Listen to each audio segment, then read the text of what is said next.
Ladies and gentlemen, my name is Troublemaker. This is Wargame Airland Battles Major Tournament, the Go4Wargame Cup, and this is the final match. Playing as NATO, we have Sam, represented by Pikachu and Yukikaze. And their opponents playing as the red pack will in fact be Team Walrus with Firestarter and Tigga.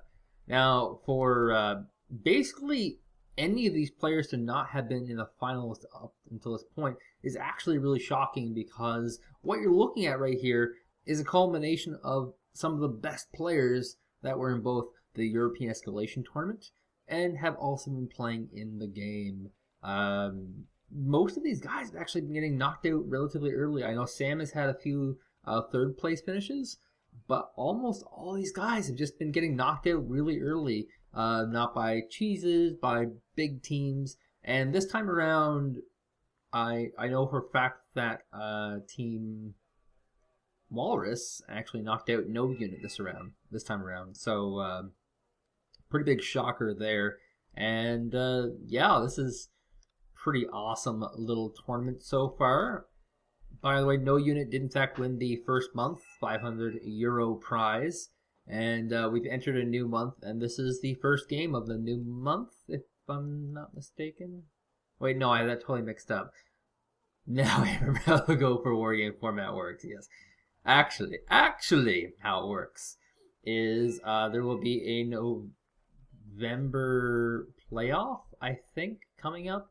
The top 8 players from this month will go into a playoff, top 8 teams, so it gives more breath. I'm not entirely sure how last month's was decided. Maybe it just went to no unit. I shouldn't say that too loud or too affirmingly, because then guys from no unit will be like, you owe me €500. No, but I know for a fact November there will be, and there is, a scheduled runoff for the top 8 players, which gives much higher incentive to at least try for a top 8 position. And by the way, we're off. So far, pretty low amount of air units here. We have a single Draken being deployed here by Pikachu. Firestarter nor Tigga have in fact gone for any sort of air at all, but they do have ridiculous amounts of anti-air vehicles. And there are a nice number of vehicles, or sorry, helicopters coming in the air here from Pikachu to try and grab this middle crucial base. The Dragon finds absolutely nothing, which of course is unusual. We've spent the last 5 months in team games in which the meta has been insanely heavy amounts of aircraft to deal with those napalm carriers, and now Yukikaze and Pikachu have wasted 2 40-point air superiority fighters when there's nothing to shoot down. There are basically no helicopters in the air except for this single recon, and that's it. By the way, these are also not so good on the vision. They will not be able to spot this helicopter, so a little bit of a waste there, but it's only a small waste. It will of course come in handy later on. We have a pretty major battlefront trying to possibly farm at this Bravo location that Gazelles do in fact push off, realizing there's a Bukmi and a Tunguska in location, and looks like both players will cut the map relatively in half. Small advances down here, as early on we have a +2 from Team Walrus, but that should fall apart very quickly now. A little bit of a misconstruction here by the Motostrelakis trying to run forward. There actually isn't that much to actually stop them, and there's actually a Tunguska in the region able to fire on the location, getting some of those vehicles killed. Now there will be 50 light infantry in this location. Should be more than enough to deal with this group, but what about this group? Now, Tigga, of course, was one of the people who was actually favored to win the original Wargame Cup last year. And it was actually a big shocker when he lost it. I'm pretty sure the developers of the game who thought that Tigga would just run away with it. When he was beaten, people were like, well, now what? You know? So it looks like this forward push of Motostrelakis will still survive. And this other flank Motostrelakis will in fact grab a location and be able to immediately start unloading and padding this location, and can do a little bit of leapfrogging here, trying to get a little bit closer to the front. Now keep in mind, this wasn't under fire, so they're completely safe in doing this, and looks like he should be able to get a lot of these in place. Now these are very, very low quality infantry, and this could come back and hurt him, especially these light riflemen, but also these Hembarshmen. The Hambarshman! A vehicle goes down, and this could actually go to Tigga. These infantry have to engage. They need to grab a base. They've actually been flushed out of this very key one, and we might see a pink zone. We might see a infantry engagement, which in that case, advantage goes to Tigga, who has this base here. Now these infantry looks like they might finally be settling themselves down to a zone, but just a little bit too late to let riflemen go down to an inferior number of units, and the Motostrelkis will in fact be able to grab this location. Going down towards the south, we have a pretty massive infantry engagement here from our NATO players, from Sam, as they're able to grab this wood location and might be able to move up even further. There's actually nothing here to defend except for 20 Motostrelkis, and this is a ridiculous number of infantry. You're looking at somewhere around the 70 to 110 with this new Jupiter showing up. 110 different infantries here. Little bit heavy hog support here from the Yukikaze as he's able to stun this anti-infantry vehicle and might be able to actually eliminate it relatively at cost. Infantry will in fact probably have to move up here. This mountain location is very, very good. He can possibly sneak into this back base here. You can also move around this one lake location, maybe stage some AA here. And going to go ahead and pull a recon forward now. Does he spot this Motostrelki in time? That's a big question. Or will he get shot down? Looks like it's just not in time. We'll get the preferred intel, however. It just would have been nicer if we would have saved that vehicle. We have 4 MD Jupiters running forward. Now keep in mind, they still cannot see this Motostrelki. They have to unload relatively soon. Here comes one higher Heiser regiment, which I have been informed is actually a Danish unit, who is actually going to do a little bit of tanking as a TGB comes in. There's actually no zones for him to jump into here right now. He has to go into this one zone here. He's going to go for it. Yes. Now will he move in? That's the key. Move in, please. Looks like he's going to try and fight it from the neutral location. More infantry will be moving up to join the front, and these infantry wars will continue. Moving towards the middle of the map, it looks like Tigga has in fact grabbed a nice forward location facing off against Pikachu here. There are going to be some air vehicles here, and of course, big advantage goes to NATO in terms of air superiority. But will it matter? We have one bomb go off, hit the T-72s, I'm stuttering today, and gets one, so that was totally worth it. But the Sultan, the command vehicle here, actually picked off, and this gives Tigga and Firestarter an immediate lead. Will they get a vehicle in here? That's a question. This is actually mostly secured. They do need to get one more infantry squad in to protect this area, but they could actually grab this location and in the least cancel it in the near future. But this massive push continues on here. Looks like Firestarter has put an extra squad of Motostrelkis. Basically, you don't want them to be able to jump their infantry into any of these zones for relatively cheap cost. The only one that's actually available right now that's actually scary is this one little office building with propane. That's a bit suspicious. That's a little bit suspicious. Why would there be an office building with propane here? Is this a concentration camp we're looking at?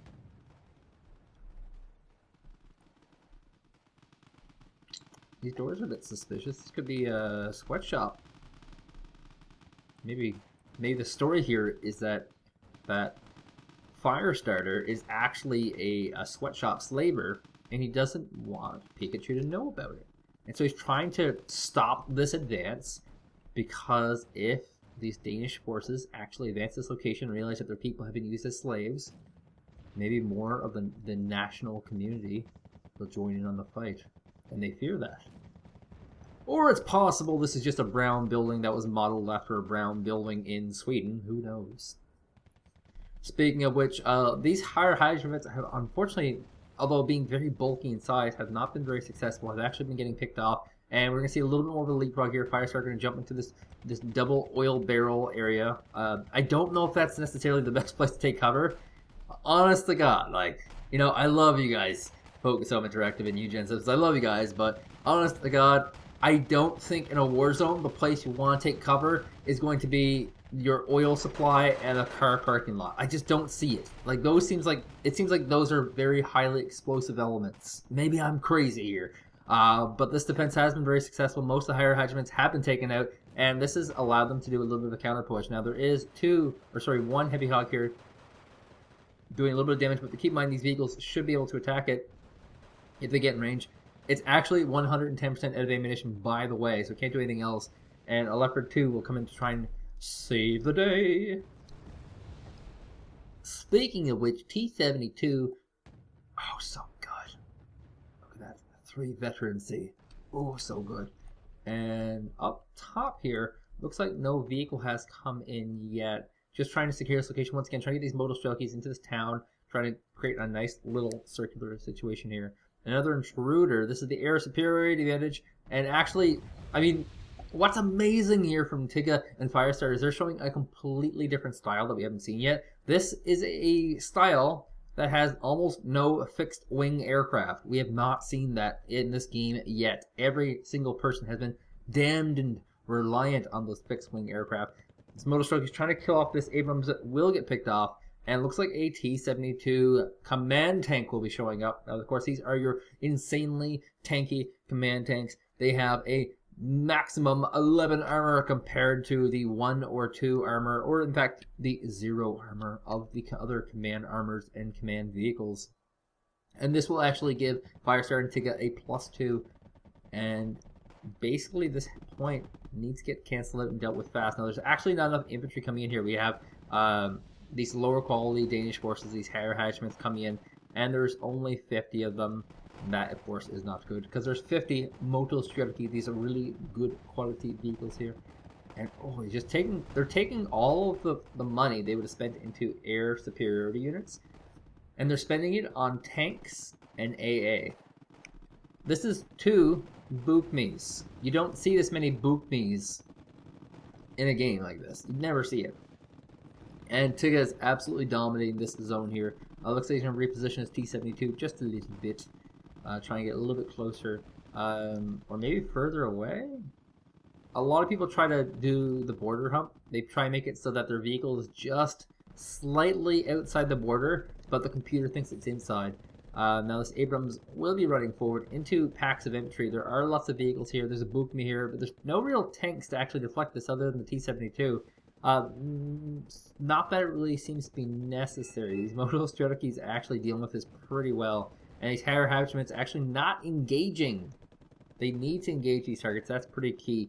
Of course, a nice way for Pikachu and Yukikaze to defend this right now would be wipe out this Moto Strategy, grab this wood location, stage some AT in this location, and anything that comes along this path here will die. Then they can creep in this way, this way, this way, cut off these infantry, kill off these infantry, and then move in for the command kill if it does in fact decide to stick around.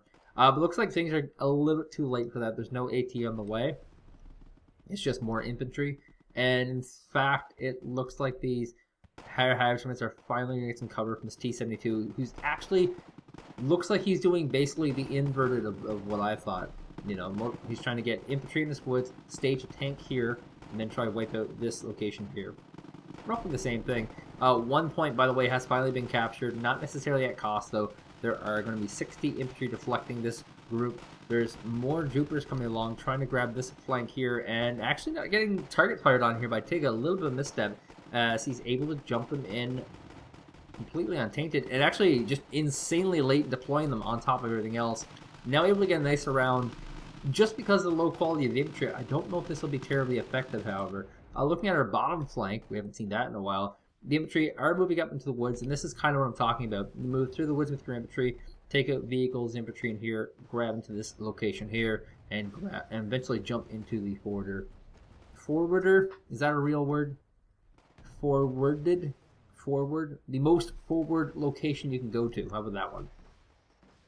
Looks like a BMPT going to go down for nothing, and it's actually a full-on forward-vetted one that's going down. Ooh, not so good. And we're looking at a pretty mean group of units here. One of these infantry squads actually all the way up to 4 vet. Pretty scary. Moto Strategies are getting fired on by the tank destroyer, the Leopard 2. And once again, the idea here would be that you always want your Leopard 2 to be firing on something, just because doing the damage increases veterancy, which as you can see, it's already up to 3, but just by doing this, so that's pretty good. And you just come in and refill it after, and then use it for your main push.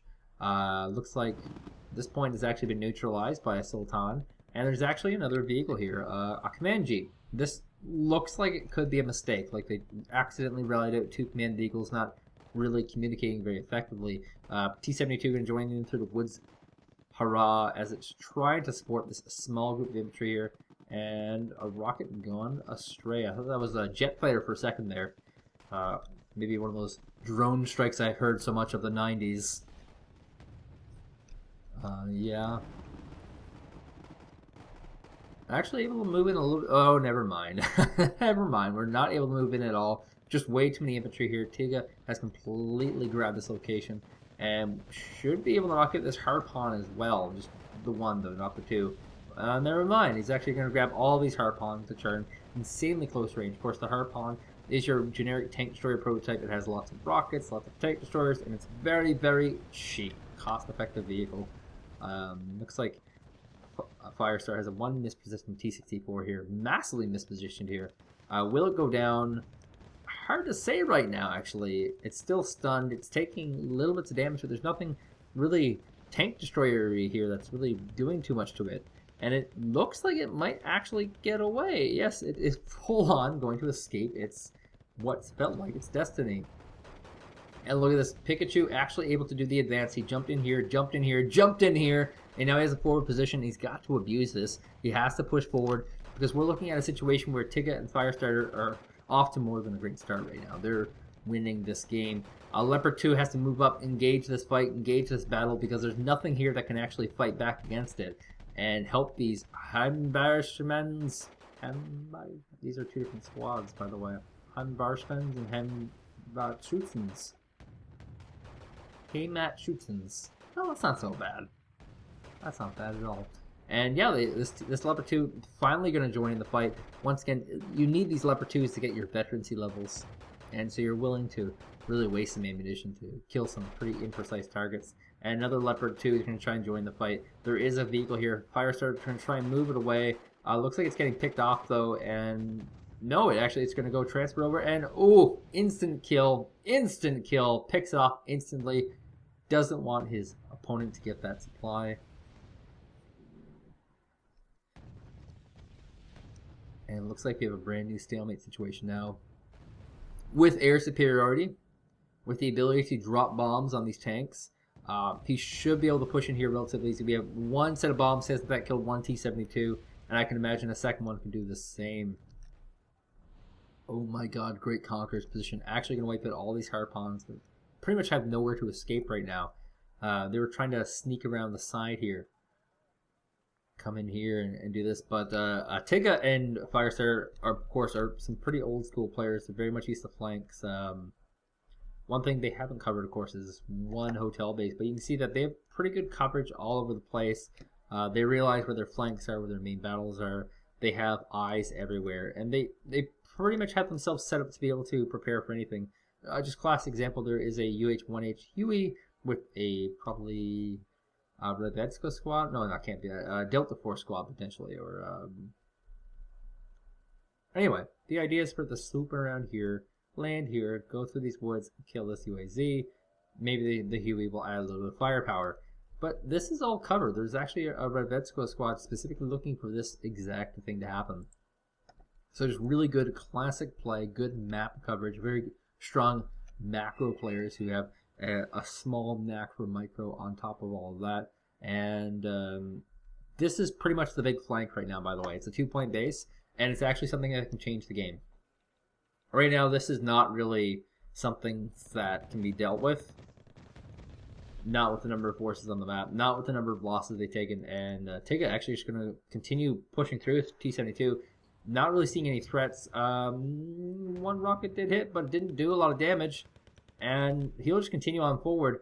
There's actually nothing here to stop this. And this is the kind of ballsy play that we kind of like to see. He has 3 T-72s rushing forward. There's nothing here to stop except for a few infantry. And he's not even worried about hitting any of these vehicles. Just continuing on. He's going to knock out this Black Panzer Jeopard. I'd say relatively easy. And he's got to have a pretty good inkling of where this Sultan is. He's thinking it has to be in this wooded area or in this far base. He knows it's not here. He would have seen it already. Why isn't this Black Panzer dead yet? And why is it doing so much damage? The cult of the autocannon is strong in this one.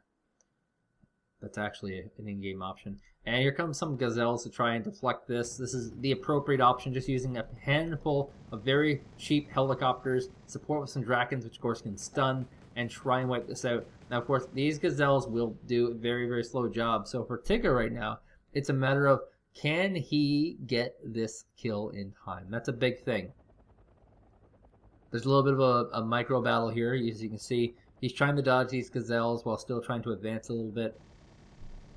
It's really, really hard for these vehicles to actually be able to spot, which is what these two are doing, and fire. This guy's trying to spot, this guy's firing.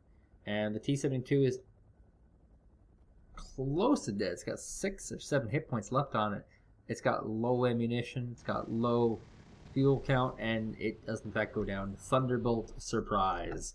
Very ballsy, didn't pay off, but dear God, if that would have paid off, that would have been crazy. Still pushing, however. He pushed forward, he has infantry in location, he blazed through with 3 tanks. Not able to do any damage, but didn't hurt him too much just because his position's too good there. Now keep in mind, he can't do too much of that stuff. And this push here continues on by Pikachu. And this is really all or nothing, by the way, for Pikachu. He has to knock out this position. He has to get all of this, all these T-80Us. There are 1, 2, 3 T-80Us. Happy Halloween. In this location, and he's got to wipe all those out. He's got to get the command out of here, and on top of all that, he has to get his own in here. It's the only way they can win this right now. There's only 20 minutes left in this match.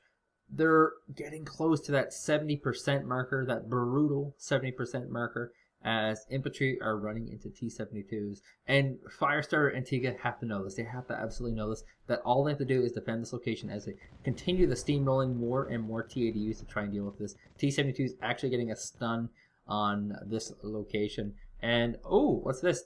First aircraft of the game, people. Yes, 1 aircraft deployed so far by Tigga and Firestarter. And just been using these AA batteries to try and take down numbers. Now we have infantry being supported by tanks, which is of course very weird. But this isn't a game of total destruction. This isn't a game of winning by the numbers. This is a game about position. And in a game of position, a battle like this suddenly makes sense. A battle where you could potentially lose a few tanks in exchange for a small group of really, really cheap infantry. Swedish infantry. Right? That's the Swedish flag, I'm pretty sure. Blue and yellow. Blue and yellow, blue and yellow. Oh my God, late game bombers. Oh, so good. So good. There we go, the 70% marker is hit. And they don't really have too much more to throw up here. They're moving everything in. All the infantry are pushing forward. We have some Centurion Mark 5s coming in. Cheap tanks, cost-effective tanks trying to join into this battle, trying to do some damage. And if he can get everything moved in, that'd be great. But time is not on his side. There's actually an Igloo in the corner here picking off an out of the wet. What a weird random combination that is. As Tigga and Firestarter, are they rallying in more stuff here? They are not. They're focusing on micro for now. This could be their very last battle. The battle for the top has pretty much slowed down to a stalemate that cannot be won by either side. And rockets are being fired from all locations. We have bombers coming in. And that's actually what he's spending his money on. He's spending his money on the bombers. He's using them to prevent these big pushes. And that's really smart. He was using anti-air batteries to prevent air. He's using his ground forces to grab ground. Grab and push into ground. He got a lot of extra infantry by doing that. And he's able to grab more location. And then late game, he's putting those bombers to try and stop these kind of heavy ground pushes that he would have been dealing with before. It's really, really clever. I would probably going to spend a bit of time looking at this replay after, because I'd really like to see how this works out. Most of these Centurion Mark 5s, however, have been completely defeated, and there isn't much hope here left for Sam. They unfortunately will be taking a second place position here, which truthfully is not terrible. Oh, command vehicle going to go down. He was just trying to bring it in to cancel this point for a second to try and slow things down, but that should be that. Here comes another Sultan. Once again, trying to do the same thing, but there's really nothing here to support it. Sam looks like they will, in fact, be going for second place, which means they get 50 or 75 points towards their total. And it also means that they only need a third place finish. If my math is wrong, but I think they only need a third place finish to go into the top 8 round off at the end of the month. So that's pretty significant as well. A lot of people were asking, what will be the history of Go4Wargame.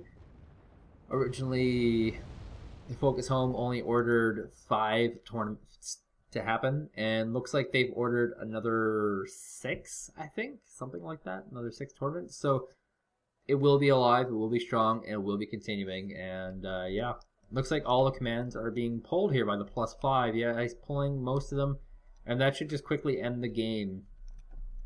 So congratulations here to Team Walrus. Big win, successive win, well deserved. Surprised they haven't done this yet. And we look forward to what they'll be doing in the future. Next week, I'm going to be trying to do a co-cast of the tournament with Rangru. I wanted to do it this week, but there's just too much stuff happening with Halloween, unfortunately. And maybe next week we'll be hitting that up, and we'll have our first co-commentary of the Go4Wargame Cup. It's still anyone's ball game. You can sign up at eu.esl. Something. Just type in Google ESL EU. That's for the European one. And for the North American ladder, which is going to be later in the day, nationalesl.com. Go to the Wargame section. Sign up your team. You'll need 2 players. You can sign up a 3rd player, but you can only play 2 players. And yeah, you too can win €200 or $200 or $500 at the end of the month or 500 euros at the end of the month.